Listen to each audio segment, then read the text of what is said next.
Entonces, ¿qué tenemos para el día de hoy? El día de hoy tenemos 5 lecturas. 2 son de Creswell, capítulo 2 y capítulo 3. Tanto la revisión de la literatura como el uso de la literatura. Tenemos una tercera lectura, que es de Sutton y Stowe, que no es teoría. Y vamos a cerrar con dos lecturas que están vinculadas a lo que es protocolo de investigación. Una es la metodología de la Universidad de Birmingham y otra es otra lectura de Vázquez, ¿no? De forma adicional a los dos temas que vamos a manejar sobre revisión de la literatura y protocolo de investigación, vamos a tener un pequeño taller muy breve de cómo realizar búsqueda en portales científicos mediante bibliotecas digitales. Cerramos la actividad del día con un control de lectura de las 5 referencias que han mencionado. Entonces, vamos a comenzar. Tenemos para el día de hoy líderes de discusión con apellidos de la letra A a la letra D. De igual forma, ustedes saben que la participación también evalúa clase a clase para todos los participantes del curso. Adelante, Javier. Bueno, básicamente... Doctor, perdón, puedo interrumpirle. Es que tengo un compañero, Daniel Sánchez, dice que por tema extraordinario lo llamaron a una junta, reunión, o sea, de su banco, entonces está en esos temas. Solamente Ya, para... perfecto. ¿Ya? Gracias. Bueno, básicamente el capítulo 2 trata de antes de encontrar la literatura, es importante definir el tema de investigación. Para tal efecto, una parte importante para dicho tema es tratar de bosquejar un título breve o establecer una pregunta para poder iniciar. Por ejemplo, dice, mi estudio es acerca de... Otro tema importante es lo que usted comentaba, es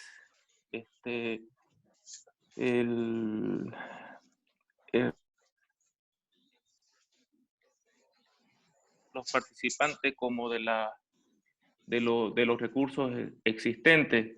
Vale decir si la literatura que se va a aplicar para la investigación es de interés de otros o solamente es por temas personales, ¿no? En este caso también habla de la relación entre el tutor con el alumno.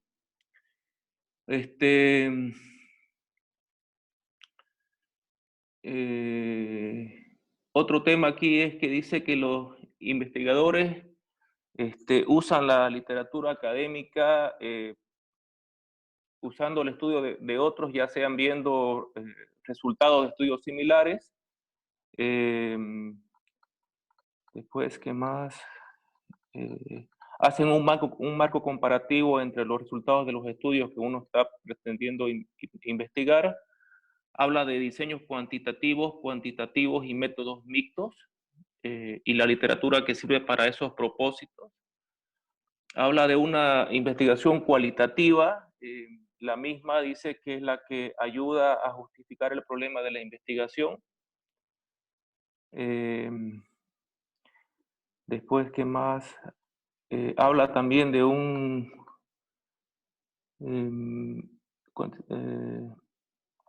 que la investigación cuantitativa también habla que no solo ayuda a justificar el problema, sino también ayuda a la sugerencia de posibles preguntas o hipótesis. En el tema de métodos mixtos, dependerá del tipo de diseño que se aplique para la investigación. También el documento habla de lo que comentó usted del tipo de búsqueda. Esa búsqueda no la verifiqué si está actualizada o no para entrar a los mismos parámetros que especifica el libro.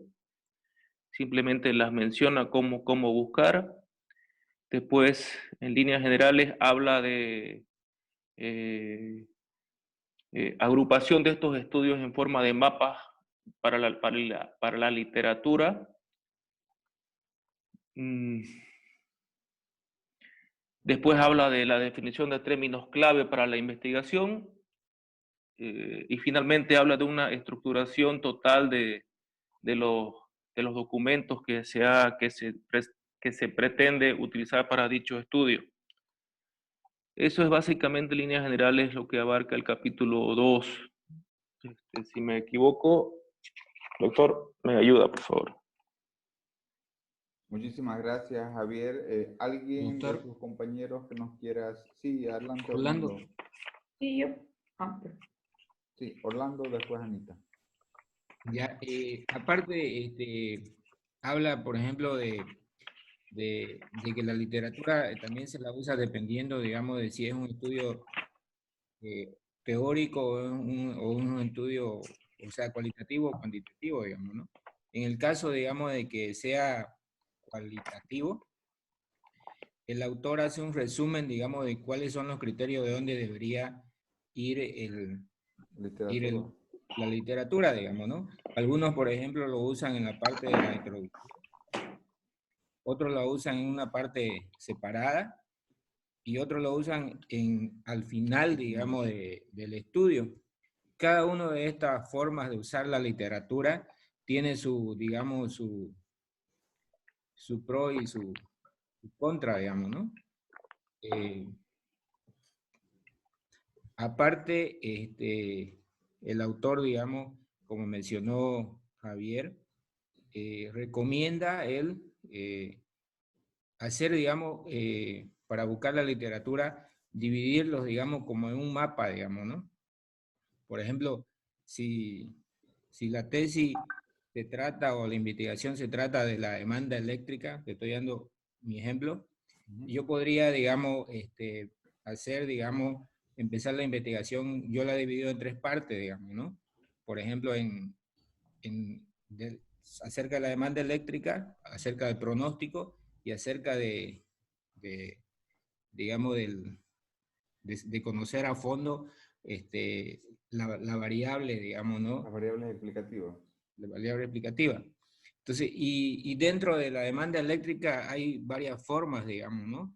Algunos lo hacen con datos de panel, otros lo hacen con series históricas, y aparte de eso, algunos hacen digamos, sobre la demanda domiciliaria, otros hacen sobre la demanda total, otros hacen sobre la demanda, digamos, industrial, y otros también, los estudios también se basan por ejemplo, utilizando ciertos tipos de variables, digamos, ¿no? Algunos solamente usan por ejemplo, el crecimiento económico, otros usan el tema de la temperatura, y hay unos estudios mucho más completos, digamos, donde usan, digamos, hasta el tema socioeconómico, digamos, ¿no? Por ejemplo, cuántas personas hay en el hogar, cuántas habitaciones tienen, cuántos metros construidos tienen, y así, etcétera. Yo le estoy dando mi ejemplo de mi caso, de cómo yo he hecho la investigación, digamos, y la tengo separadas en carpetas, digamos, sobre cada tema. Y en cada tema tengo por lo menos unos 20, digamos, 20 investigaciones que he pillado, digamos, ¿no? Entonces, resumiendo, yo la he dividido, digamos, en caracterización de la demanda, en la demanda eléctrica y predicción, digamos. Y en cada carpeta hay varios subtemas, digamos, ¿no? Eso sería, doctor. Muy bien, muchísimas gracias. Anita, por favor. Gracias, doctor. Bueno, los compañeros lo explicaron bien, pero de manera general el capítulo 2 de lo que habla es más que todo el tema del proceso de indagación en el que uno entra como investigador desde el definir el tema de investigación, que es a partir de alguna motivación, y que incluso debe estar esta descrita a través desde el título del tema de la investigación, a través de pensamientos sencillos, comprensibles, y obviamente también la revisión literaria, que es el punto de partida y de referencia para identificar la importancia y la pertinencia del tema y si ésta aporta al conocimiento. Entonces la revisión literaria nos permite limitar además el alcance de la investigación y además de identificar qué tan importante es el tema, ¿no? También la revisión literaria también es un respaldo para comparar resultados. También, bueno, como decían los compañeros, la revisión literaria también obviamente se va a dividir entre si hacemos una investigación cualitativa o cuantitativa. De alguna manera se va a manejar esta información de manera diferente. Cuando es cualitativa, efectivamente la revisión literaria es consistente, pero en el caso de las investigaciones cuantitativas, debe ser mucho más sustanciosa para dar dirección a las preguntas de investigación o a las hipótesis. El documento del capítulo 2 también menciona ya temas más de forma, como cómo abordar y poder encontrar esta literatura, o sea, como tips para poder encontrar la literatura que sea pertinente, que es ubicando palabras claves para localizar este material. Sugieren mínimo 50 reportes, y ahí me acuerdo cuando trabajábamos en el instituto y usted nos decía de mínimamente cuántos documentos teníamos que tener como respaldo. Sugieren hacer un resumen y estructurarlo, ¿no? Sistematizarlo, y dan una serie de bases de datos de donde sacar. También desde el punto de vista formal, de formato, también indica cuáles, bueno, habla sobre manuales de estilo, que vienen a ser las directrices para crear un estilo académico de manuscrito, o sea, cómo presentarlo, y sugieren la utilización de las normas APA, desde no solo en cuanto a tablas, figuras, cómo citar, los encabezados, la numeración, etc. Y por último, la sugerencia de la definición de términos, que viene a ser como un glosario de términos que es bueno tenerlos cuando hay lectores o individuos que no conocen del campo del que se está estudiando y podrían no entender ciertas definiciones, y que van más allá obviamente del lenguaje común. Entonces, básicamente, en resumen, es eso el capítulo. Muchísimas Una gracias. pregunta, doctor, por favor, ¿lo molesto? Sí, claro que sí. El tema del mínimo de citas, digamos, como dice Daniel, por así decirlo, ¿qué pasa si yo leo un documento, me menciona los diferentes autores que sacó, de donde sacó la información? De casualidad tomo otro documento y me menciona de manera similar los mismos autores. Para este caso en particular, el ejemplo es hipotético, lógicamente, ¿qué tomo como referencia yo, digamos, si las personas que estoy tomando como ejemplo mencionan, qué sé yo, el 50% de los autores fueron sacados, no sé si me van a entender. Ambos documentos parten de la misma fuente de documentación, pero escrito de diferente manera. En este caso, ¿qué tomo como cita o cómo lo empalmaría yo, digamos, en mi posible trabajo de investigación? En ese caso, digamos, nosotros debemos ir a las fuentes originales. Entonces, yo voy a leer a alguien y básicamente cuando haga mi redacción o mi cita, voy a citar lo que yo leo. No vamos a citar lo que Juan Pérez o lee de otro autor, interpreta de otro autor. Entonces, tengo que ir a la fuente original. En tal sentido, básicamente siempre debemos ir hasta la fuente original, porque de otro cantar, de otra forma, mejor dicho, yo me estaría arriesgando a creer que la interpretación de alguien hecha por otro. Entonces, básicamente debemos realizar la consulta directa.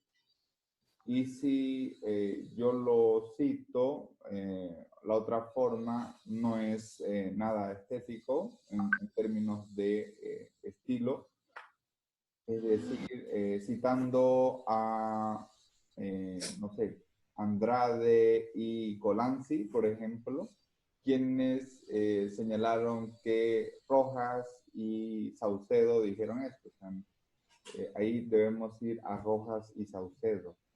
Entonces, y por otra parte, el tema de las citas mínimas, Creswell aquí menciona, como bien mencionaba Anita, comenzar inicialmente con una revisión de 50 investigaciones o 50 papers. Ahora bien, eso ya es una investigación seria. No digo que ustedes no van a hacer algo serio, pero posiblemente, digamos, esto está orientado a lo que son estudios doctorales. En tal sentido, lo que le hemos pedido a nivel de tesis es que mínimamente ustedes hagan una citación de 35 artículos, que es un número bastante laxo, ¿no? Pero en relación a su pregunta, se debe ir a las fuentes originales. Si vemos que un autor se repite mucho, posiblemente ese autor se llama un autor paradigmático. ¿Qué significa eso? Es un paradigma, el autor como fuente de origen seminal en el campo de acción. Yo les voy a mencionar un ejemplo en tema de incertidumbre. Cuando hablamos de incertidumbre económica, un autor que es citado en casi todos los papers es el autor de Bloom.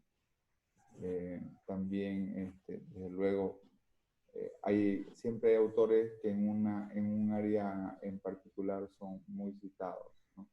Y desde luego yo tengo que ir donde ese autor y básicamente analizar qué es lo que ha realizado o qué es lo que ha investigado, cuáles son sus conclusiones.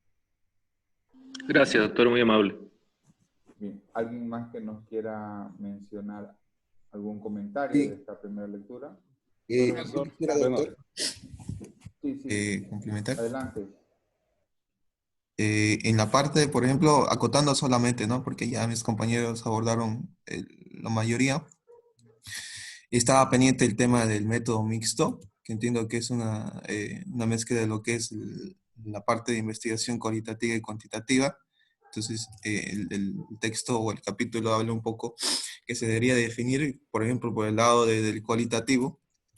O sea, en el mixto, si te vas por una estrategia más cualitativa, entonces la inducción o la literatura a revisar al principio debería ser un poco más robusta y dejar al final un poco la parte de indagación. Mientras la cuantitativa entiendo que existe una estrategia a la inversa, sino que comienzas con un planteamiento más específico del problema y luego lo complementas con una robustez un poquito más teórica, lógicamente apoyada en datos en la parte final.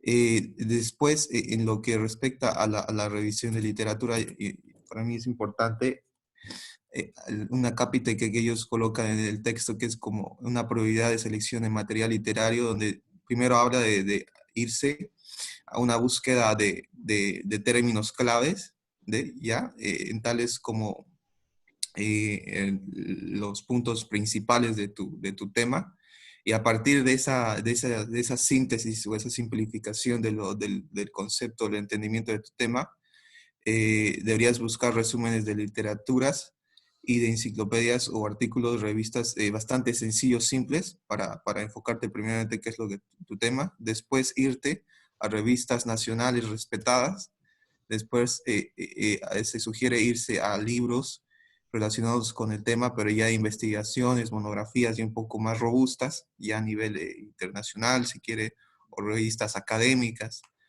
de notorio conocimiento público. y de ahí unas búsquedas de ponencias y seminarios y conferencias, dice, ¿no? Entonces es un poco ahí para complementar lo que decían mis compañeros.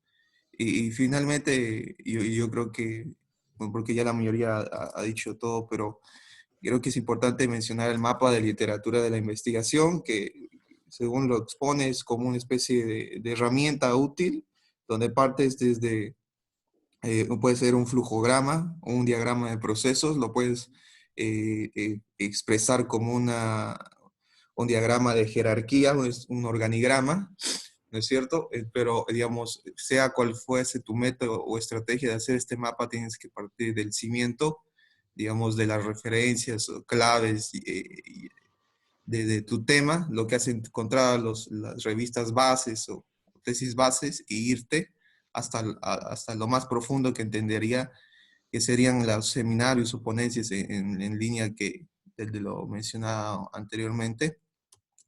Y Como bueno, datos clave, ¿no? sí, y bueno, Más eso mencionado en la prácticamente, literatura. correcto. Y usted, por ejemplo, si hablamos de crecimiento económico, ¿quiénes son los autores que más son citados? Tienen Solo mayor y, citación. Barro, Solo, Barro, ¿no? sí, ¿Qué más? Salai Martín. Salai Salaimar. Martin, solamente corrí 2 millones de regresiones. Bien. Son autores paradigmáticos, son autores que están presentes, tienen un nivel de citación bastante alta. Entonces, en la disciplina en cuestión no podemos hablar de crecimiento económico si no hemos leído a Solow, ¿no? Si no hemos leído a Barro, por ejemplo, a Salai Martin. Entonces, creo que eso es un ejemplo que es aplicable a cualquier campo del conocimiento. Muy bien. Ahí quiero hacer énfasis en algunos puntos que mencionaba Moisés cuando hablaba sobre la revisión de la literatura. Y cuando queremos o desconocemos un tema, podemos hacer búsquedas generales, ¿no? De enciclopedias o inclusive en libros. Pero la búsqueda más especializada es la de artículos científicos. Es por eso que, digamos que a nivel licenciatura, generalmente damos clase con libros, ¿entienden, no? Y generalmente ya en un campo más especializado, por ejemplo, en una maestría, damos con artículos científicos. ¿Por qué? Porque el nivel ya es superior. Desde luego, es bueno siempre, inclusive para términos de maestría, que tengamos algunos libros base, porque esos libros lógicamente va a sembrar el contexto general en la explicación y desde luego, una vez que hemos avanzado con la bibliografía general básica, libros, ya nos vamos a un nivel más especializado, que son los artículos científicos. Bien, ¿alguien más que nos quiera hacer un comentario adicional? Gary. ¿Cómo está, doctor? Buen día. Bueno, ya los compañeros hablaron bastante. Un punto que yo igual quería, que me queda la duda, tal vez ahí me podría aclarar un poco en su experiencia, es respecto al tema de la evidencia. El capítulo 2 nos habla que es importante al momento de definir el tema de investigación, la evidencia del público al que vamos a la investigación. Por ejemplo, el caso de Markowitz, que escribió sobre el portafolio, rendimiento de portafolio, hizo su tesis doctoral en 1952 y de su lado estaba el Friedman y la mula, ¿no? Su tesis doctoral, porque le dice que él no veía teoría económica, ¿no? Si bien un rendimiento de activos se podría ver en finanzas, pero no veía economía detrás de la teoría de Markowitz, ¿no? Entonces, y así no tuvo su tesis doctoral en tal forma. Claro. Sí. Bueno, acá básicamente, digamos, esto está relacionado con qué tema de investigación vamos a nos interesa investigar. Y ahí tenemos que hacernos algunas preguntas sobre qué posible contribución o aplicación, en nuestro caso, podríamos hacer. Y también está relacionado con temas, para definir un tema de investigación con objetivos personales. Yo les había dicho de que no me puedo dedicar a un tema en particular si es que no tengo la motivación para ello.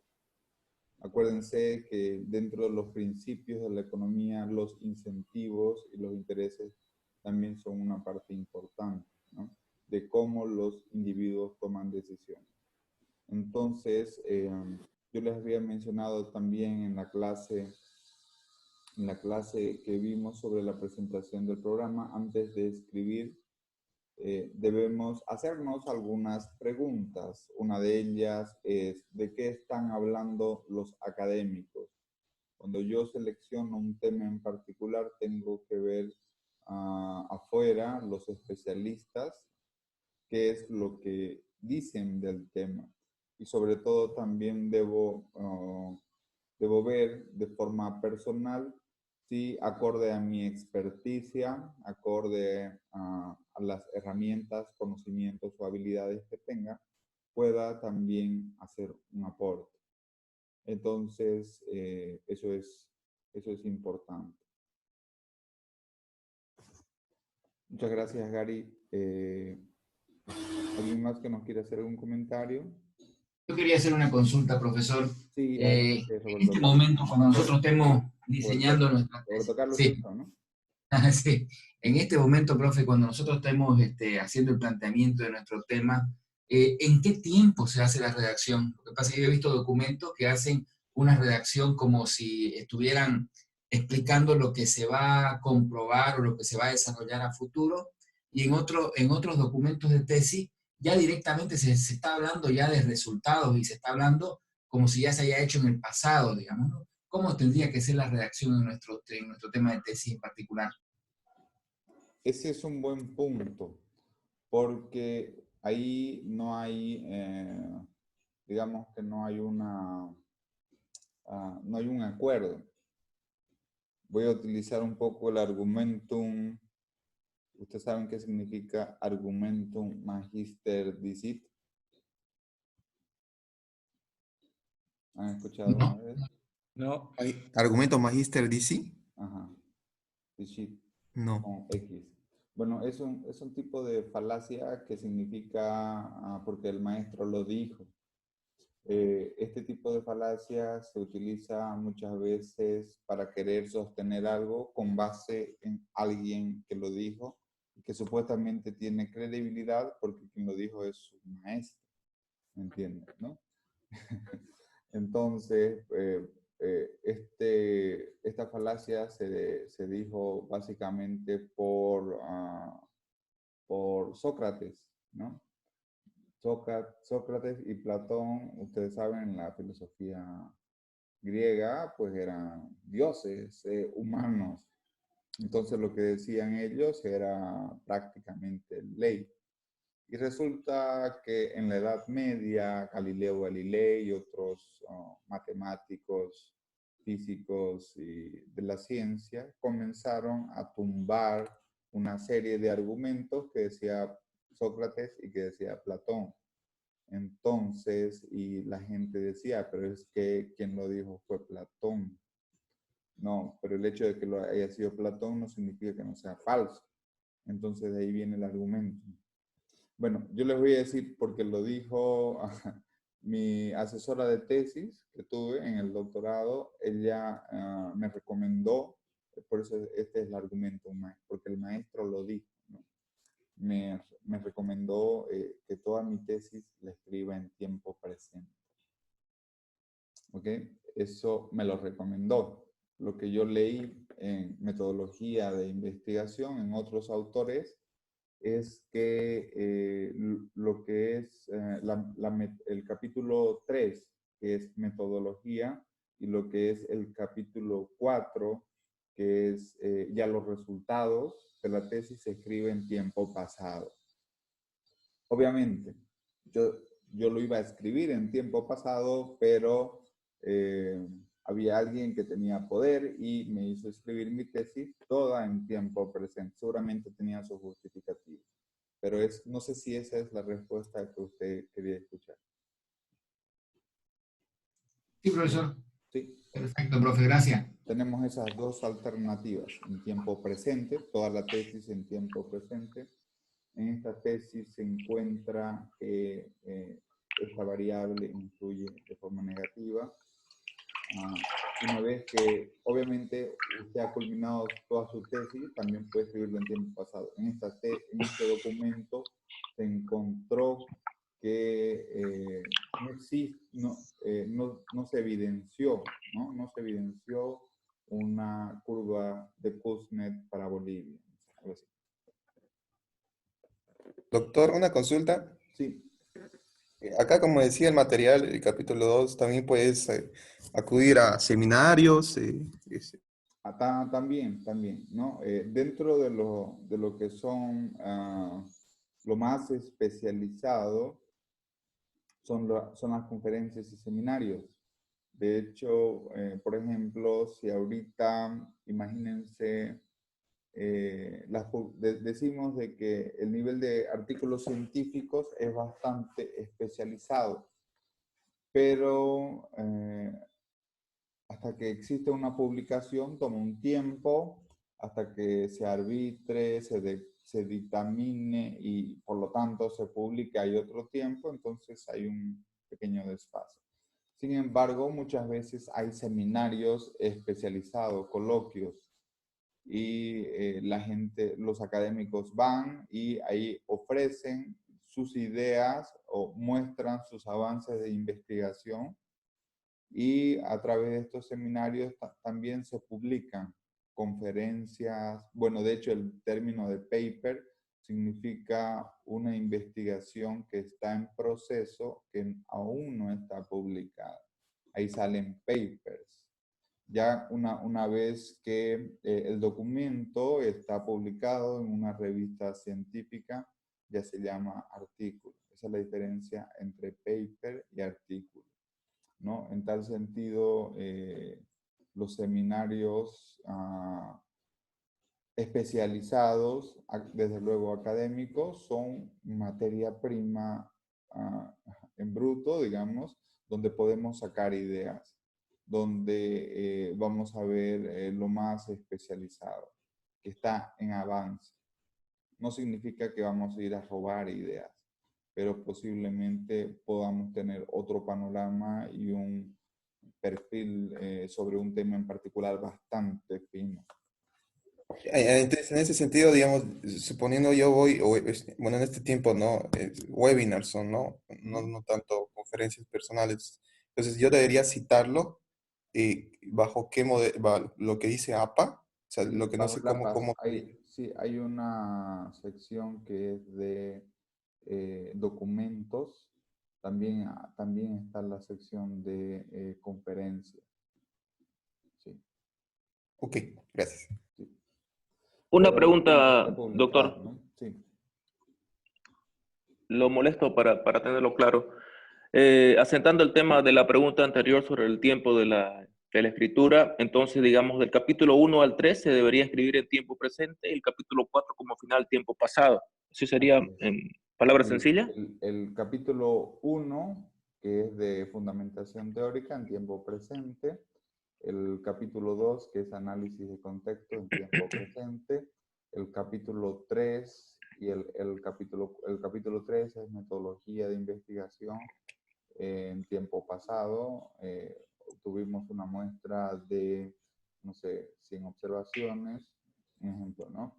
Y el capítulo 4 también en tiempo pasado, y el resumen y el abstract en tiempo pasado. Gracias, claro, muy amable. Ese es un estilo. El otro estilo es... No, pero usted me lo está diciendo, doctor, suficiente. Usted me lo está sugiriendo. Esto es lo dijo el maestro. Porque lo dijo el maestro. Es una falacia. ¿no? Gracias, pero ¿cuál es cuál estilo entonces recomienda usted? ¿O cuál es el que se va a ver en la universidad para no tener problemas después con la redacción? En, Ese en- que me en te- mencionó me parece. sí, en tema de estilo no está definido. Ah, perfecto, perfecto. Eso depende también de su tutor. Yo recomiendo el que les he mencionado, ¿no? Ok, muchas gracias. Bien. Doctor, una consultita, disculpe, ya que estamos hablando de este tema de forma de la tesis. Sí, Gabriel. Siempre se escribe una investigación científica en tercera persona. Siempre. Siempre. En español, sí. En Ya. inglés, no. En Sí, inglés dicen we estimated, sí, esa duda tenía. ¿no? Sí. We Or present a new model. Sí. our opinion about this. Ajá. He visto eso. Ah, Sí, muchas en gracias. inglés sí, en español es en tercera persona. Ok, muchas gracias. Una última consulta. Adelante, Volviendo a Moisés. las referencias de bases de datos, por ejemplo. No sé, supongo que yo uso una base de datos para el trabajo, no sé, se me ocurre si es que está disponible Bloomberg, no sé, desde la universidad. ¿Podemos referenciarlo Bloomberg de la Católica o no se puede? ¿O no se puede exponer ni los datos de Bloomberg? Sí y no. Cuando bueno, asumimos parte de las funciones del Banco Central de Bolivia, esa fue una de las observaciones que le hice a la asesoría de política económica. Según la política de confidencialidad de Bloomberg, cada publicación que yo hago referencia a la fuente, Bloomberg primero debo pedir permiso, según la nota de confidencialidad de la información. ¿Qué significa eso? Significa que no puedo publicar nada de Bloomberg sin antes decirles a ellos y que ellos me autoricen. Porque hay una Ok. pero lo hacen, ¿no? Desde luego, ellos no sabían, entonces muchas veces nosotros podemos pensar que haciendo la citación correspondiente ya está. Sin embargo, acordémonos de que hay instituciones en las cuales generan datos y estos datos tienen un precio, entonces no pueden ser difundidos. Eso es una pregunta muy, muy particular, ¿no? Para el caso de Bloom. Es un punto aparte. Ok. Sí. ¿Alguien más que nos quiera hacer un comentario sobre esta primera lectura? Bastante información, ¿no? Mucha información. Bien. Hola, Sí, profesor. sí, Ignacio. Bueno, quería comentar. Creo que lo que se ha visto son los protocolos de investigación y creo que este tema de ver los enfoques, tanto cuantitativo, cualitativo y el mixto, que es la utilización de ambos, creo que eso marca, o sea, a partir de lo que es el problema de investigación. Todas las ciencias sociales entran dentro de o sea, dentro de los lineamientos, y creo que lo más importante, yo he podido rescatar de esta lectura es que le dan las pautas a uno a partir de lo que la investigación misma, o sea, ¿por qué línea debería ir? O sea, si elegimos el cuantitativo y cualitativo, por ejemplo, ciertas áreas como economía necesariamente son temas cuantitativos, ¿no es cierto? Entonces, ¿por qué? Porque se utiliza bastante data, porque se estima modelos y muchos otros elementos, entonces creo que en ese aspecto, bueno, la lectura le marca, o sea, y creo que no se podría utilizar el cualitativo, ¿verdad? O no sé si estoy equivocado en ese aspecto, pero yo creo que en esos lineamientos la lectura es bien precisa, creo que ayuda bastante. Correcto, muchas gracias, Ignacio. Sí, correcto. Yo lo que les iba a mencionar de forma complementaria. Perdón, doctor, una duda sobre ese tema que comentó el compañero. Un tema de la maestría en economía debería ser un tipo mixto, ¿cierto? Eso depende del tema de investigación. Pero, Ok. ¿cuál es el paradigma? Vamos a discutir cuál es el paradigma de la economía. Son investigaciones cuantitativas ¿Hay investigaciones cualitativas o son investigaciones de tipo mixto? Eso lo vamos a abordar. Ah, de acuerdo, gracias. Yo les quería mencionar de que para el 16 de mayo ustedes deben presentar un mapa de la literatura del tema que van a desarrollar su tesis, 16 de mayo. Ahora estamos el 9. Básicamente sería para el otro sábado, ¿no? Entonces, esto es bastante demandante porque en este mapa de la literatura de hecho hay un modelo de un maestrante en otro curso en la cual hace un mapa de la literatura. Está en la plataforma Moodle como modelo. Es una matriz que está en Excel, en el cual en esta matriz y en la revisión de estos 10 artículos, básicamente se menciona una revisión obviamente, de estudios previos relacionados con la variable dependiente que voy a analizar, con la variable independiente, investigaciones que tratan ambas variables, dependiente e independiente, como un sumario también de lo que es el objetivo en estas investigaciones, cuál es su hipótesis, cuál es el problema, cuáles son los hallazgos. Entonces, ¿qué significa eso? Significa, fíjense ustedes, que de aquí al otro sábado tenemos lecturas que hacer, porque también tenemos otro tema que discutir, pero tenemos que haber leído durante la semana 10 artículos y hacer un mapa como un proceso, ¿no? Como creo que Moisés era el que mencionaba como ingeniería industrial, como un mapa de proceso, pero desagregado, y esa es una actividad también que tenemos. Entonces eso significa de que de aquí en adelante ya debemos tener también nuestro tema seleccionado. Obviamente puede modificarse en tema del título o algo, pero siempre bajo una misma línea. Por ejemplo, Orlando, él está bajo la línea de la demanda eléctrica, ¿no? Entonces va a moverse en ese campo, aunque al final pueda haber algún ajuste. Pero, disculpe, doctor. Sí. En el caso mío, por ejemplo, yo no tengo definido todavía el tema. Yo puedo agarrar cualquier cosa de manera que lo presente, pero de ahí puedo irme para otro lado, digamos, porque claro, así como está el tiempo, así como están los tiempos, si yo quiero...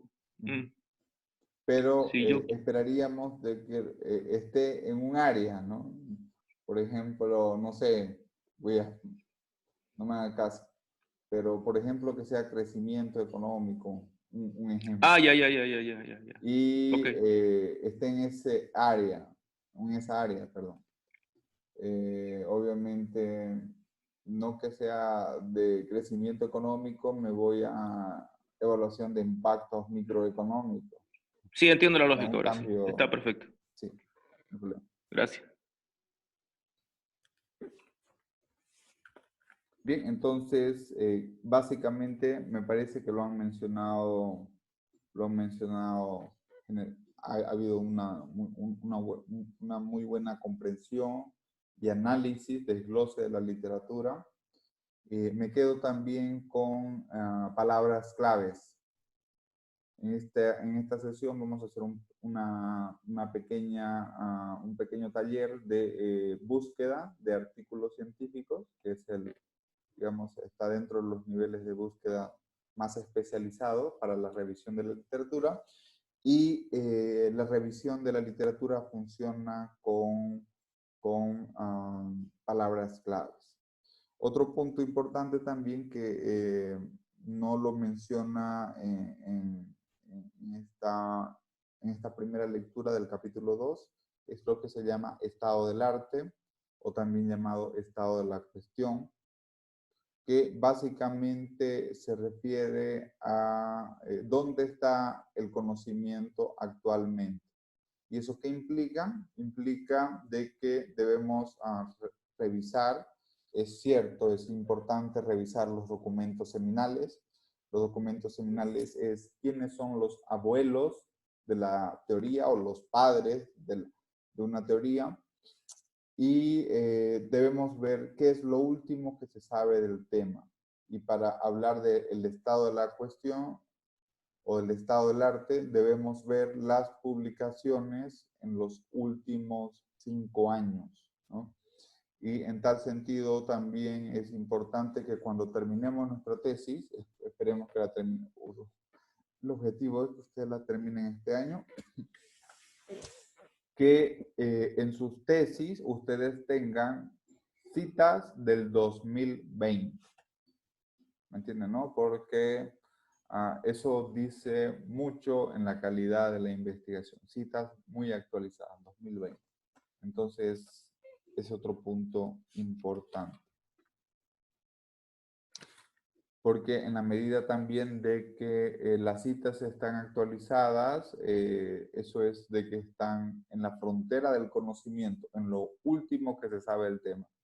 Y de igual forma también la frontera del conocimiento involucra los desafíos que aún continúan en la disciplina que estamos abordando. Ese es otro punto importante. Cuando hagamos una lectura de los artículos, tratemos de identificar cuál es la agenda de investigación. ¿Qué significa eso? Aquello que no se sabe o que aún se desconoce o que existe contradictorios empíricos o difíciles de explicar.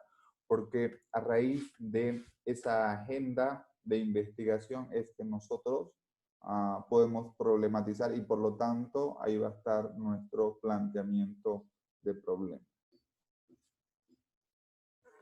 Muy bien, entonces ya concluimos esta primera lectura. Ahora nos vamos a ir a la segunda lectura, que es del mismo autor, de Creswell, 2009, capítulo 3, el uso de la teoría.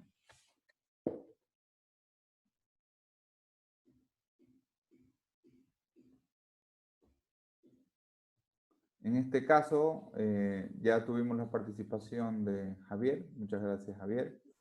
Tenemos a Carlos Moisés Andrade, Gary Bejarano, Ana Marieta Colanzi y hasta ahí nomás, ¿no? ¿Yo podría acotar algo? Sí, adelante. Sí, bueno, como está expuesto, Adelante. habla de las variables de investigación cuantitativa, el capítulo 3.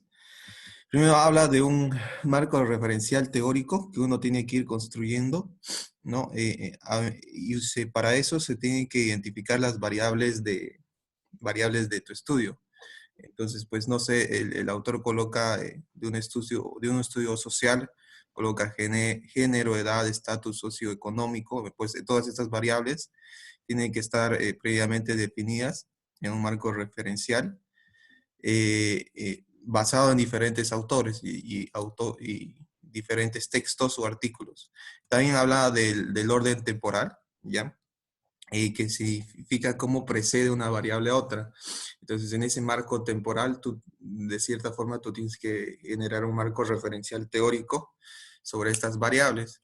Este orden de tiempo también puede ser una variable que causa, pues es una variable que necesita un cierto grado de reflexión. Por ejemplo, puede decirse una variable que de repente el COVID, no sé, no ha sido investigada del todo, entonces podría encauzarse el impacto, por ejemplo, del COVID más como una reflexión que tú puedas tocar en tu tema, más que una teoría sólida y fungible que lo puedas exponer, ¿no es cierto?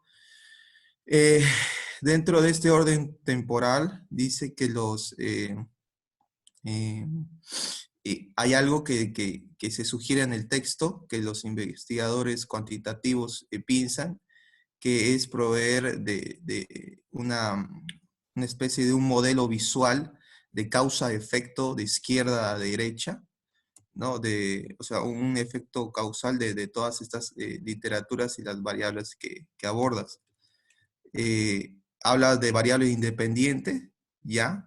Es aquella que, digamos, que causa ciertas influencias dentro de tu estudio o afecta los resultados de cierta manera, y las dependientes, que son aquellas que, bueno, pues su nombre indica, endógenas o que dependen de estos efectos que vas a hablar. Están las variables intervinientes, que es como una medición que establece entre las variables independientes y las dependientes, y que de cierta forma ellas miden los efectos de las variables independientes. Por ejemplo, dice que si un estudiante resolvió un buen test de investigación, es una variable dependiente. Los resultados pueden señalar una preparación académica, que es la independiente, o una organización de ideas de estudio, que también puede ser. Y la variable, lo que es la organización de las ideas del marco de trabajo podría ser una variable interviniente. Una variable moderada, que son son construidas por el investigador, son acotaciones del trabajo, y otros tipos de variables de control y variables, el autor lo llama como variables falsas, que juegan un poco para llegar a la reflexión o al entendimiento, digamos, ¿no? Eso sería, doctor, o si quiere puedo extender en más.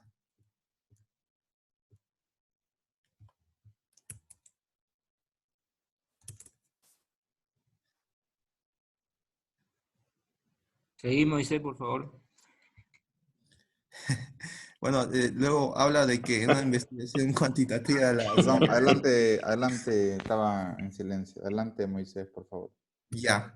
Después habla de que una investigación cuantitativa, las variables se relacionan para responder las preguntas. Entonces, digamos que en el trabajo no las tienes que abordar de forma independiente, sino de forma que estén correlacionadas.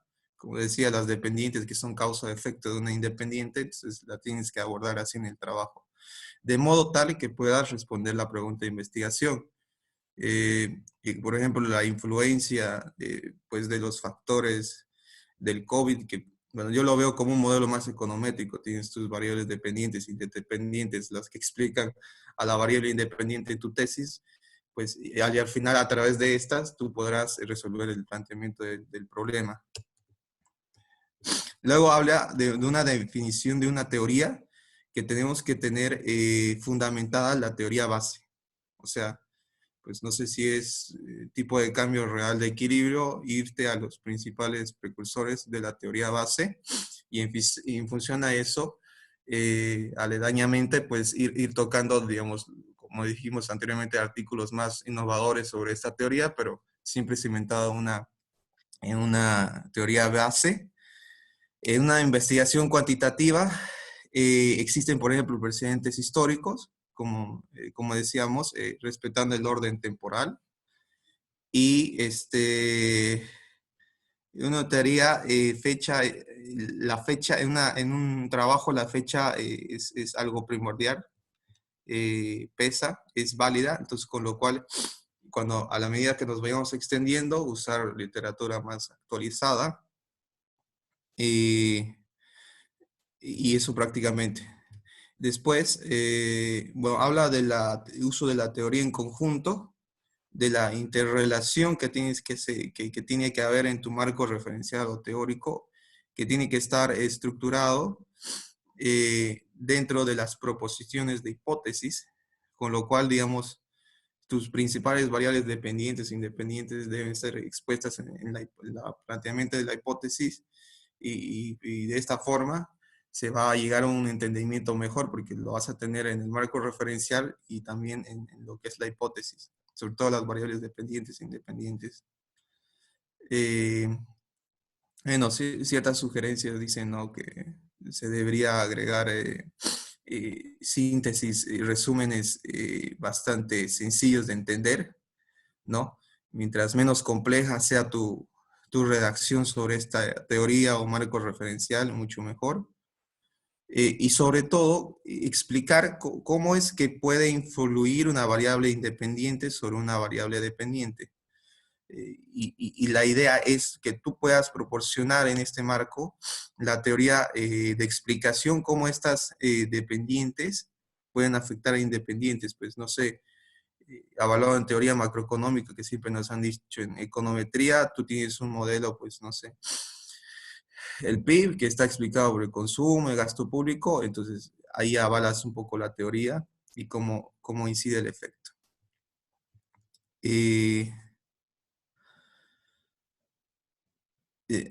Dice que también puedes usar de estas variables independientes y dependientes, algo que se llama lo define como el arco iris, ¿ya? Que enlaza las variables y proposiciones de explicación, las dependientes y independientes, y por qué y cómo se puede esperar que la variable independiente explique o prediga la variable dependiente.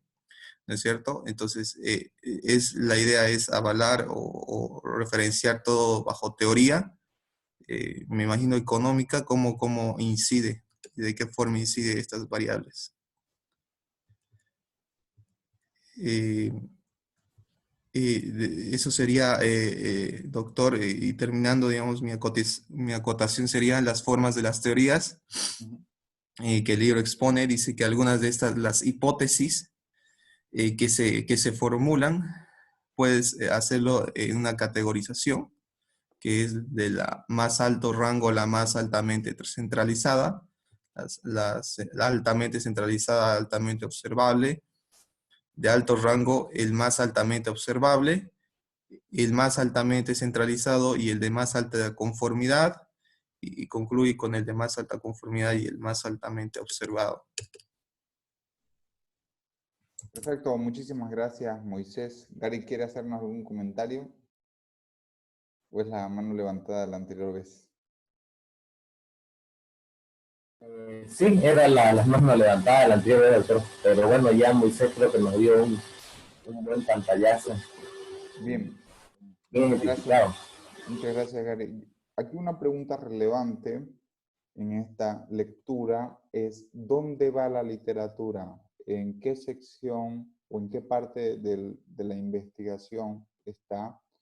Si es una investigación cuantitativa, si es una investigación cualitativa o si es una investigación mixta. ¿Dónde va la literatura?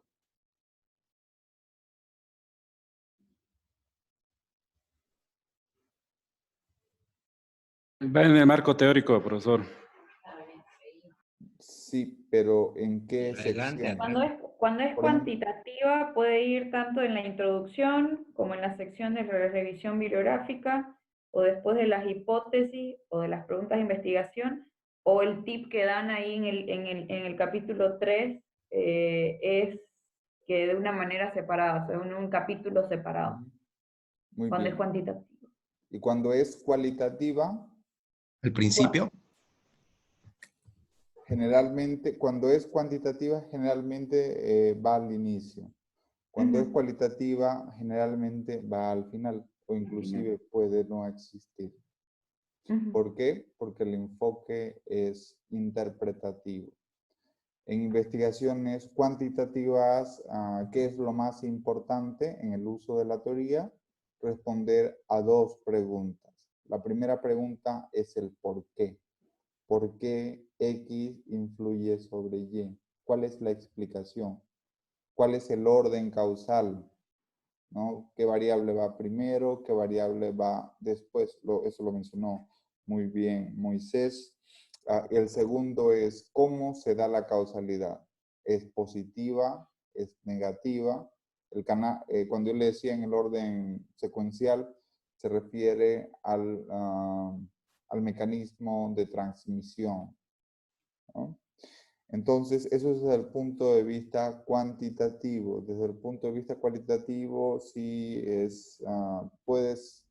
podemos tener la teoría o la revisión de la literatura, pero puede ser para comparar nuestros resultados, pero se presenta generalmente al final. Y bueno, la investigación mixta contempla ambos enfoques, no tanto el cuantitativo como el cualitativo.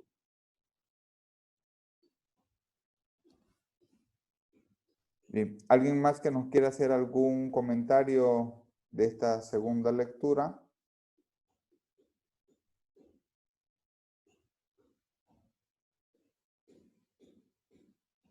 Doctor, Sí, yo he Fernando. visto en su paper de usted de que al final hace antes de las conclusiones, pone siempre un acápite donde dice como discusión. Sí. Entonces, ahí más o menos eso tiene que ver, digamos, con que vaya al final el tema de la literatura. En realidad, cuando hacemos los artículos, tenemos una sección introductoria, que es en la cual explicamos los fundamentos teóricos del por qué el canal de transmisión. Generalmente en economía asumimos siempre canales de transmisión, ¿no? Factores explicativos. Y una vez que tenemos los resultados, bueno, de hecho, las tesis, los artículos tienen el método INRIT. ¿Qué significa INRIT? Introducción, materiales y método. Dentro de la introducción está la revisión de la literatura. Los materiales y métodos se refieren a lo que es ya la metodología que vamos a utilizar, y tenemos los resultados y la discusión. Yo presento mis resultados y después de mis resultados presento la discusión. La discusión debo comparar mis resultados con estudios previos. Ahí puedo también retomar la revisión de la literatura. Primero presento la literatura de manera explicativa y luego presento en la discusión para comparar mis resultados con otros resultados. Y también utilizo para un poco ver si lo que yo he encontrado tiene una justificación o está acorde a lo que dice la teoría o es diferente. Entonces, puedo retomar nuevamente en la sección final el tema de la literatura, pero para efectos de comparación y discusión, desde luego, ¿no? Ok, doctor. Ahora, en el tema de, yo he visto también que en la parte de introducción ponen algo de revisión de la literatura.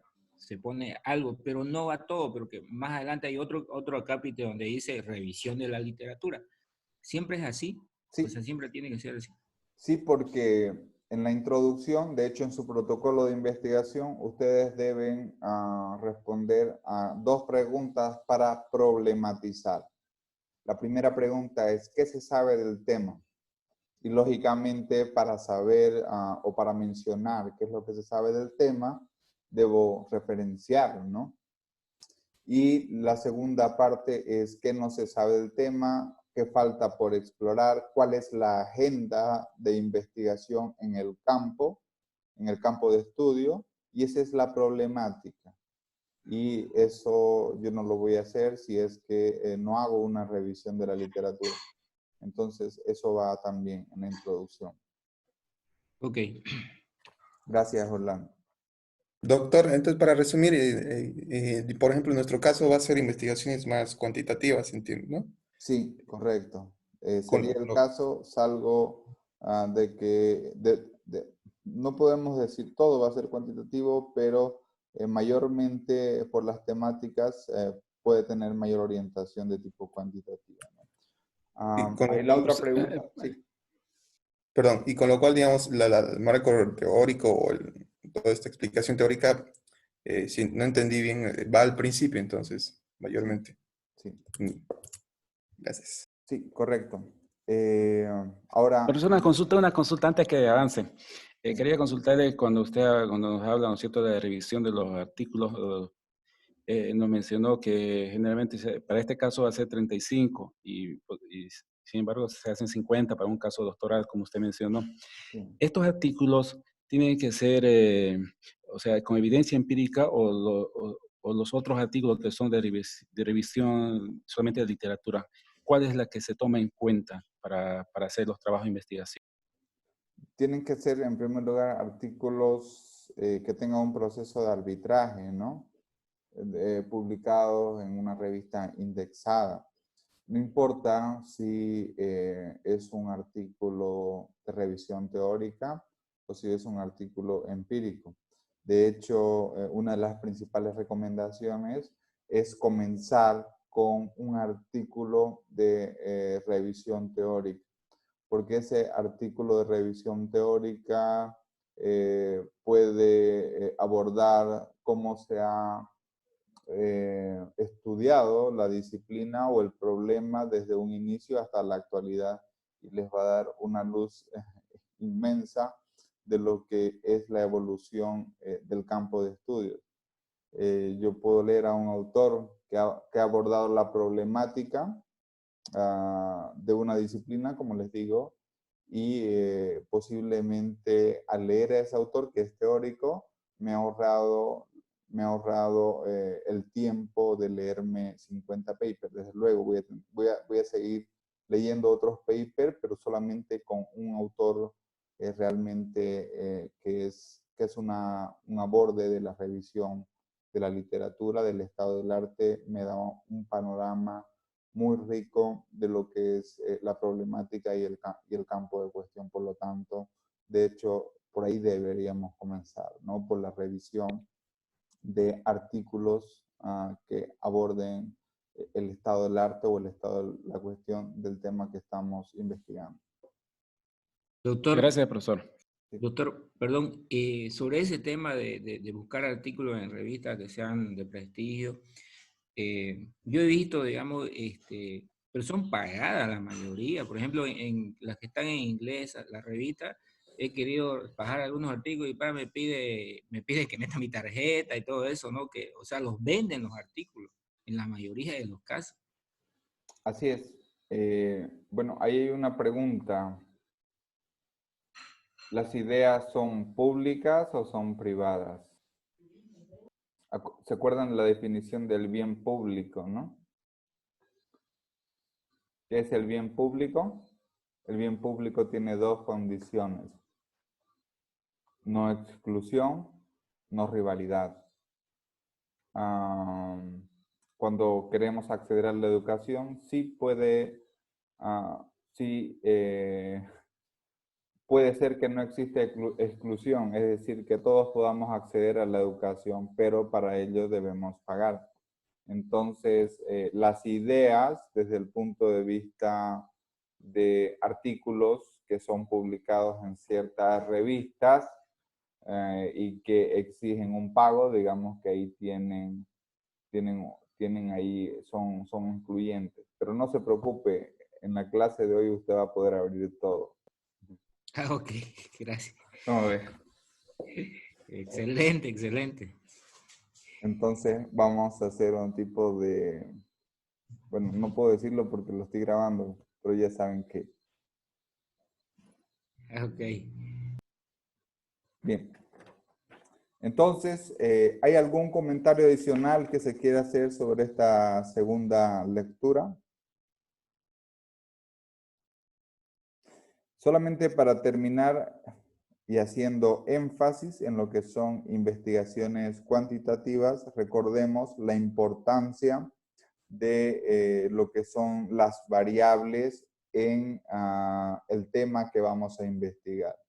Recordemos también, con base en la lectura previa, que esto funciona por palabras claves y por lo tanto debemos, nuestro énfasis en la revisión de la literatura va a estar en variables dependientes, variables independientes, variables intermedias, Moisés llamaba intervenientes. Esas variables también se llaman variables mediadoras, variables moderadoras, variables de control.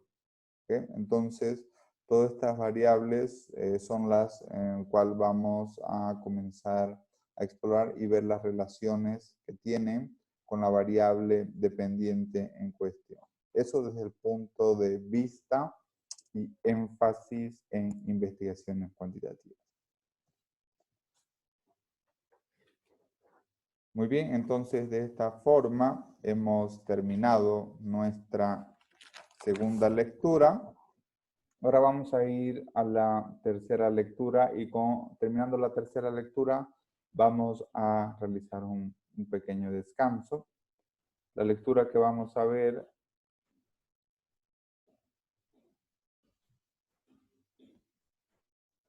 es la lectura de Sutton y Stowe, 1995, lo que no es teoría. Es una lectura muy interesante, que si bien es cierto ya es un poco viejita, sin embargo sigue siendo un clásico.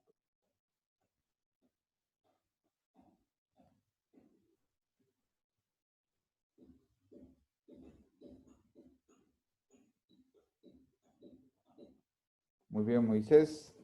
Ahora tenemos a Gary Bejarano, Anita. ¿Quién nos quiere comentar como líderes de discusión? En esta lectura, bueno, la autora acá nos menciona que referencias, datos, variables, diagramas e hipótesis no son teorías. Aunque hay una falta de consenso entre los autores sobre lo que es o lo que no es teoría, sin embargo, este autor menciona 5 características por las que un documento no contiene teoría. Entonces va haciendo referencia a lo que mencionaba previamente que no es teoría, como las referencias, los datos, las listas de variables, los diagramas, las hipótesis. Entonces, dentro de lo que es las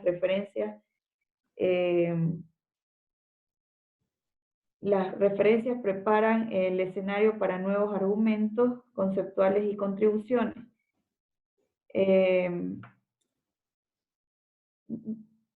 Espérame que estoy tratando de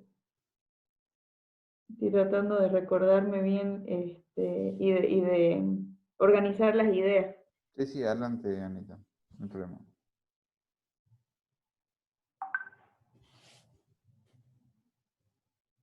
Es importante, el autor señala, de que muchas veces cuando hay un uso exagerado de referencias, en realidad se trata de esconder una ausencia de una teoría, ¿no? Es como poner una cortina de humo porque el término de teoría es bastante fuerte. Estamos hablando de lo que hemos ya explicado de forma previa, pero en primer lugar, según lo que dice Anita y lo que nos menciona la lectura, es que las referencias bibliográficas no son teoría. Eso es un punto importante. Otro punto importante también es que los datos tampoco son teoría. Bien, Anita, ¿nos puede seguir comentando, por favor? Sí. También menciona el tema de los datos que no son teoría. Que los datos de evidencia empírica o los resultados no pueden ser los que motiven las teorías y las hipótesis. Porque los datos describen los patrones empíricos que se observan y la teoría explica el por qué se observan.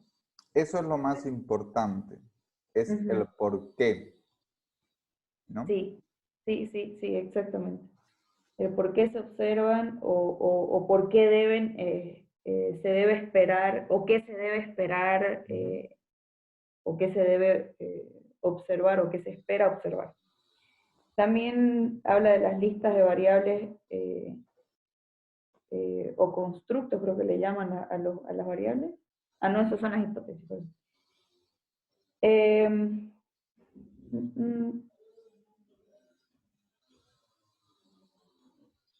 Otro punto importante en lo que es la identificación de una teoría consistente es lo que mencionábamos en la lectura previa, ¿no?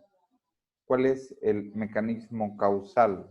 ¿Qué viene primero? ¿Qué viene después?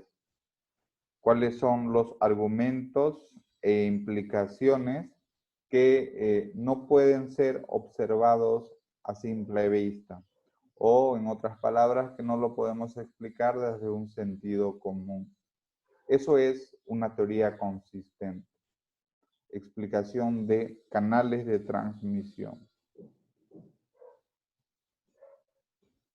Muchas veces digamos que podemos decir qué es teoría, pero también podemos decir qué no es teoría, que es por eso el título en este artículo, ¿no? O decir que es teoría puede ser difícil, porque yo les había mencionado, la palabra teoría per se es complejo, pero tal vez es más fácil decir que no es teoría.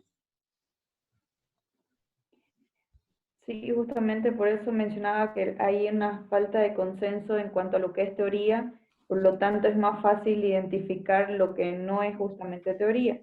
Sí. Bueno, y también mencionaba que los diagramas no son teorías, porque en los diagramas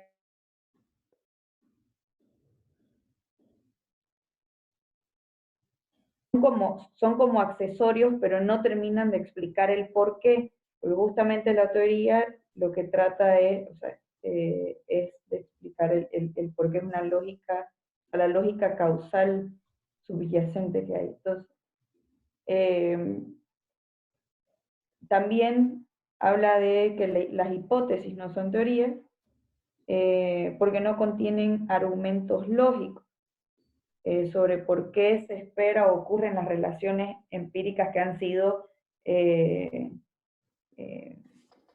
colocadas dentro de la hipótesis, porque las hipótesis son predicciones, o claro, claro, son predicciones.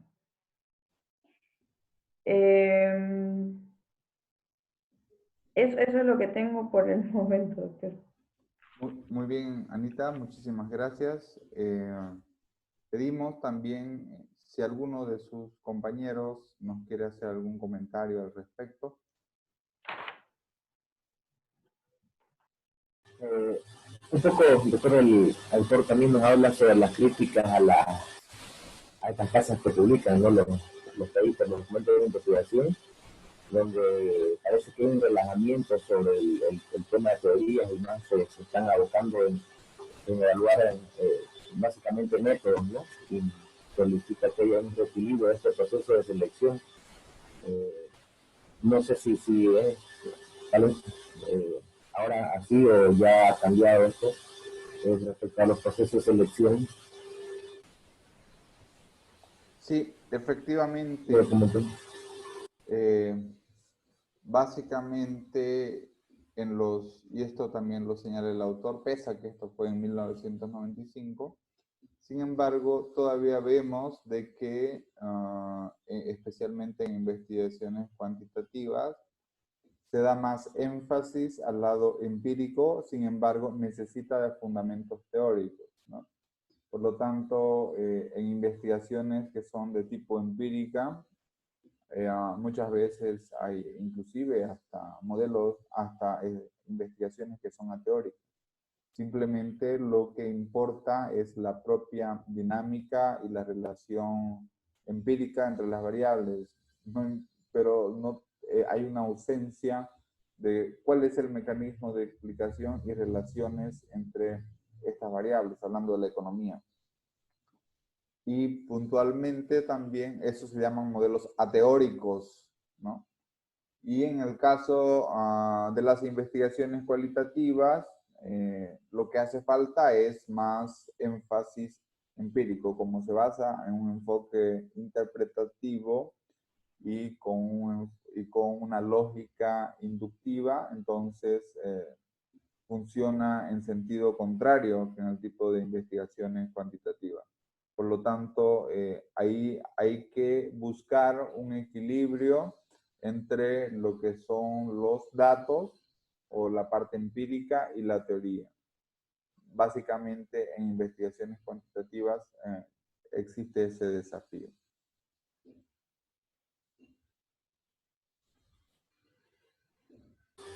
Gracias. ¿Alguien que nos quiera hacer un comentario adicional? Doctor, yo. Sí, adelante, Orlando. Siguiendo con el tema, digamos, de que los datos no son teoría, aquí el autor, digamos, dice que si bien los datos juegan, digamos, un papel importante, digamos, la evidencia empírica juega un papel importante, digamos, en confirmar o revisar o desacreditar la teoría existente, estos datos por sí solos, digamos, no representan teoría, porque los datos describen qué patrones empíricos se observan y la teoría explica por qué se observan o se espera que se observan los patrones empíricos, digamos. Ahí la diferencia que hace notar el autor. Sí, correcto. Correcto. Y otro punto importante también es que los datos, en primer lugar las teorías, nos ayudan para buscar explicaciones, ¿no? Pero los datos reflejan si las teorías se cumplen o no. Ahora, había un autor, Popper, y también estaba otro autor que era desde la investigación, que era Kuhn. Kuhn nos desafiaba a ser revolucionarios científicos. ¿Qué significa revolucionarios científicos? Parece un tanto marxista, ¿no? Pero el revolucionario científico significa romper las teorías, cambiar los paradigmas. Y eso básicamente significa tener un enfoque crítico del por qué las teorías no funcionan, de que necesariamente debemos buscar otros mecanismos de explicación, y eso es un cambio paradigmático de que las teorías han sido desarrolladas y concebidas desde el occidente y que no necesariamente son generalizables o tienen una validez externa, por ejemplo, en países en vías de desarrollo, y por lo tanto ahí tenemos que tener un enfoque bastante crítico de las teorías. Popper nos señalaba en 1973, si mal no recuerdo, en buscar el caso donde no se cumple. Eso es el caso falsable, buscar el cisne negro. Básicamente ustedes saben de que no sé, la Edad Media o en tiempos contemporáneos, 1700, 1800, se decía de que todos los cisnes eran color blanco y apareció el cisne negro, ¿no? Lo encontraron en Australia.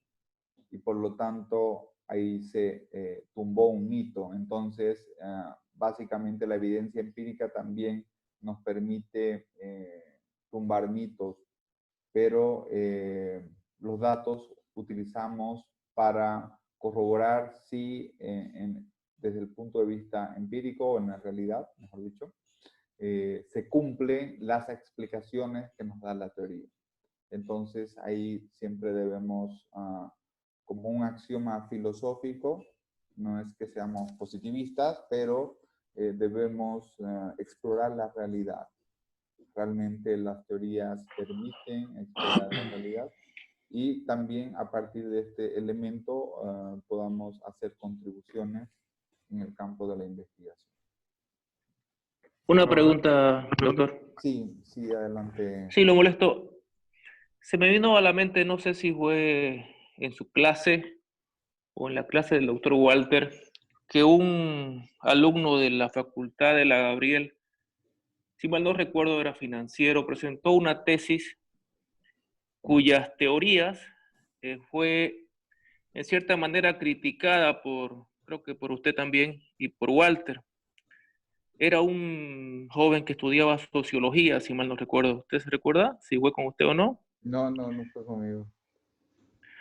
Bueno, él presentó una tesis, digamos, que violaba estos temas teóricos Y yo me recuerdo que en cierta manera una crítica constructiva tuvimos en una clase X.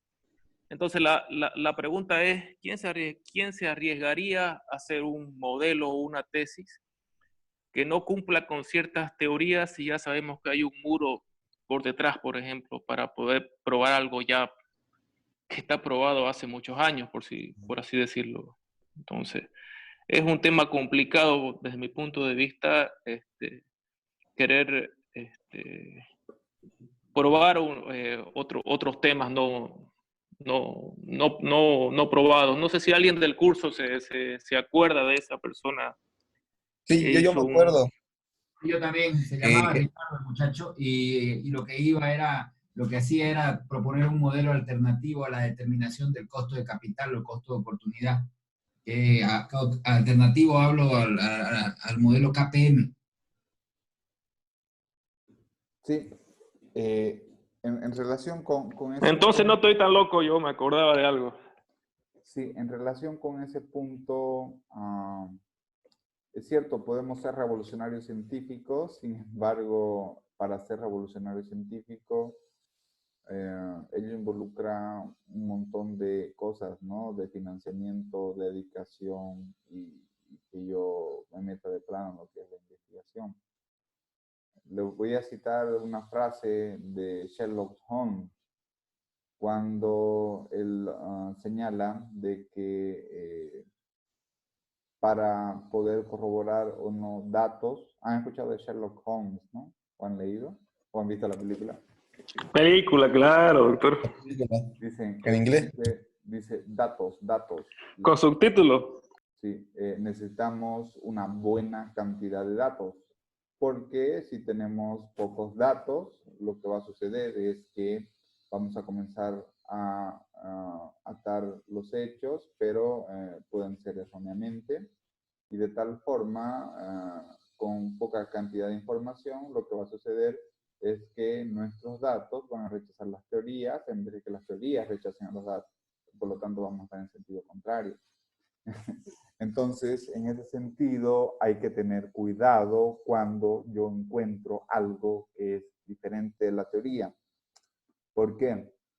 En primer lugar, debo pensar el que está mal soy yo y no la teoría. ¿Por qué? Por un montón de factores. No porque mi cantidad de información es muy pequeña, porque estoy teniendo algún error en la manipulación de las variables, o porque estoy utilizando un método de forma errada, o es una muestra pequeña y no generalizable.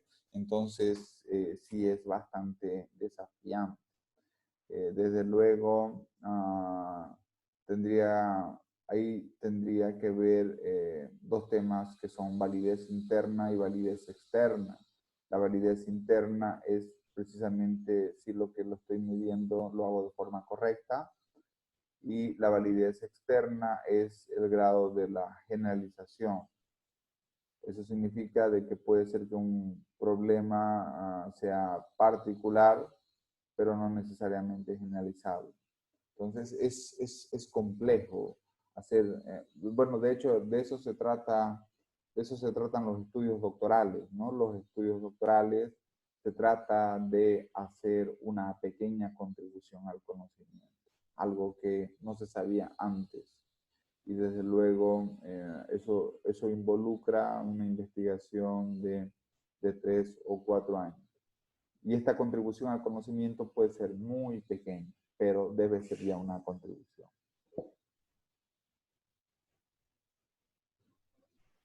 Bien, entonces, una vez que hemos terminado esta tercera lectura, ¿les parece bien si hacemos un pequeño descanso de unos 20 minutos, por ejemplo? ¿Les parece bien? Está bien, doctor. Perfecto. Entonces vamos a tomar un café, comer un sándwich, un refresco, lo que sea. Caminar por ahí. ¿Usted vuelve a invitarnos o sobre el mismo nomás en 20 minutos? Es sobre el mismo, No, ¿no? sobre el mismo, sobre el mismo. Ah, ya, listo.